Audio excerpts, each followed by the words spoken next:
White House restricted access to Trump's calls with Putin and Saudi Crown Prince. The White House sought to limit access to conversations President Trump had with Saudi Crown Prince Mohammed bin Salman and Russian President Vladimir Putin, according to CNN. A new report indicates that the White House's attempts to limit access to President Trump's conversations with foreign leaders extended to his phone conversations with Prince Mohammed bin Salman and Vladimir Putin. According to the officials, this was very unusual, especially after the high-profile conversation. Those calls, both with leaders who maintain controversial relationships with Trump, were among the presidential conversations that aides took remarkable steps to keep from becoming public. In the case of Trump's call with Prince Mohammed, officials who ordinarily would have been given access to a rough transcript of the conversation never saw one, according to one of the sources. Instead, a transcript was never circulated at all, which the source said was highly unusual, particularly after a high-profile conversation. Watching the video.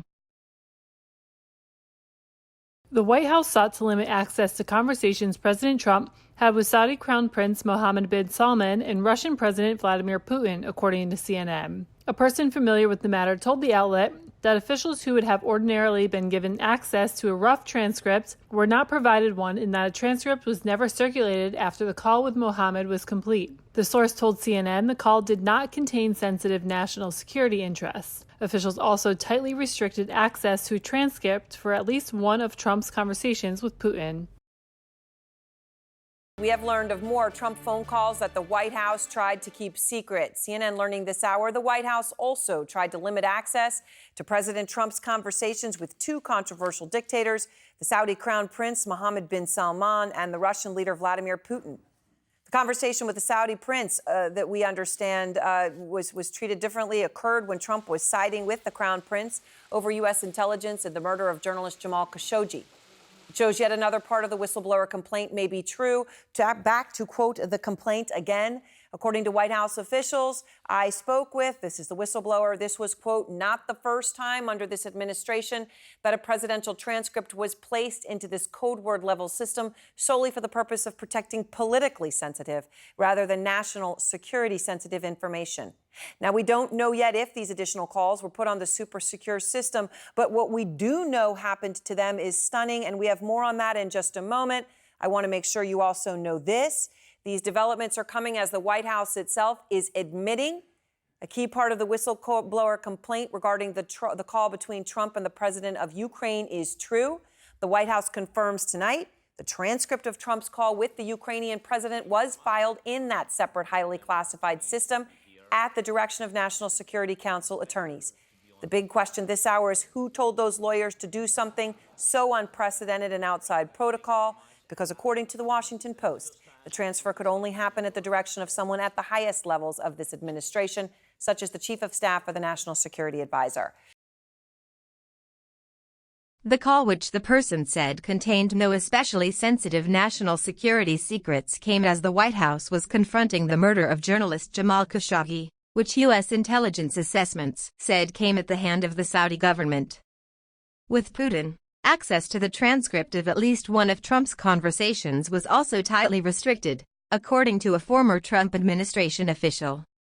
It's not clear if aides took the additional step of placing the Saudi Arabia and Russia phone calls in the same highly secured electronic system that held a now infamous phone call with Ukraine's president and which helped spark a whistleblower complaint made public this week, though officials confirmed calls aside from the Ukraine conversation were placed there.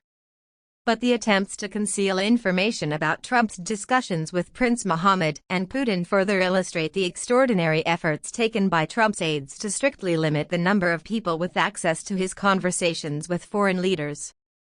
The White House did not comment about the limiting of access to calls with the Russian and Saudi leaders. Officials said the practice began more than a year ago after embarrassing leaks revealed information about Trump's phone conversations with the leaders of Australia and Mexico. While it includes the highly secure system for particularly sensitive matters, it has also extended to limiting the number of individuals who are provided a transcript or are able to listen to the call. Those efforts have come under scrutiny after the intelligence whistleblower alleged that White House officials took unusual steps to conceal Trump's phone call with Ukraine's new president. The complaint alleged the handling of the Ukraine call was not the first time that such steps had been taken solely for the purpose of protecting political sensitive rather than national security sensitive information. In the complaint, the whistleblower also wrote, according to White House officials I spoke with, this was not the first time under this administration that a presidential transcript was placed into this code-word-level system solely for the purpose of protecting politically sensitive rather than national security-sensitive information. Administration officials say John Eisenberg, the White House Deputy Counsel for National Security Affairs and a national security legal advisor, directed the Ukraine transcript call be moved to the separate highly classified system, as detailed in the whistleblower complaint. That system is normally reserved for code word documents that are extremely sensitive, such as covert operations. Eisenberg also played a role in the early Justice Department handling of the whistleblower complaint.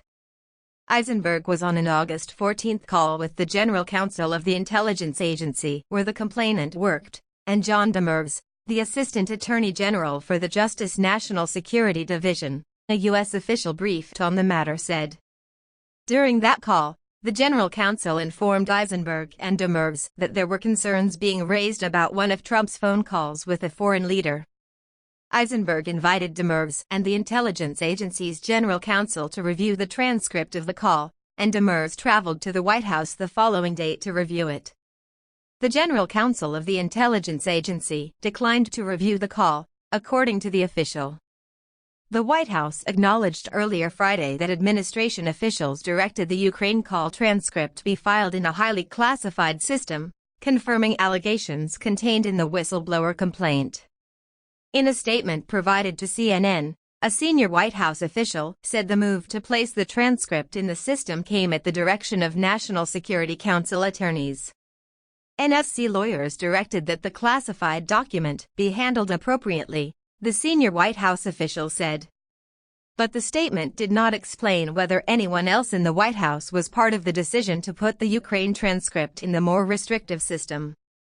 Nor did it delve into an accusation in the complaint that other phone call transcripts were handled in a similar fashion. Like the call with Saudi's Crown Prince, the Ukraine transcript did not contain highly classified information to require such a move, raising questions about why the order was made. The White House has not explained why it selectively put certain head of state calls into the code word system, even when the content wasn't highly classified, such as the Ukraine call. Officials from the past two administrations said it was unusual to transfer a transcript that doesn't contain sensitive information into the code word computer system. In my experience, you would never move a transcript to the code word system if it does not have any code word terms.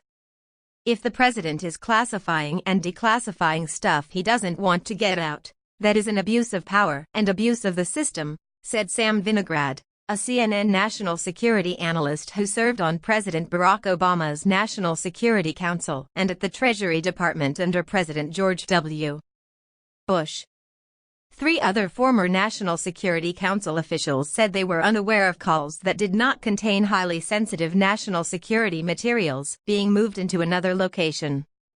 While the practice of limiting access to foreign leader calls began in earnest last year after the leaks of Mexico and Australian calls, it's not clear precisely when the initial steps were taken to begin that effort. The White House was also embarrassed when it was reported Trump had congratulated Putin on a phone call shortly after a Russian election widely seen as illegitimate. White House staff had written a memo specifically recommending Trump do not congratulate Putin in the call. John Bolton, Trump's former national security advisor who departed from his post earlier this month, was known for keeping a tight hold on all information generally speaking, according to sources who worked with him at the NSC. He did not reply when asked for a request for comment through his spokesperson. A former administration official said that despite the code word protection, you didn't necessarily need a special clearance to view the records, and there was a process for officials to access the calls they wanted. Trump's relationships with both Prince Mohammed and Putin have come under scrutiny over the past several years. Both are strong men with dismal human rights records. After Khashoggi was murdered at the Saudi consulate in Istanbul in October 2018, Trump vowed to get to the bottom of the matter. But he has repeatedly said he's unwilling to break off U.S.-Saudi ties, including military and trade, as a result. With Putin, Trump has regularly worked arduously to guard his conversations, including asking for notes taken by his interpreter after their first encounter in 2017. He remains sensitive to accusations he's too cozy with the Russian leader who oversaw an election interference effort to get him elected. Thanks for watching. Don't forget like and subscribe. Leave your comment for video. Thanks.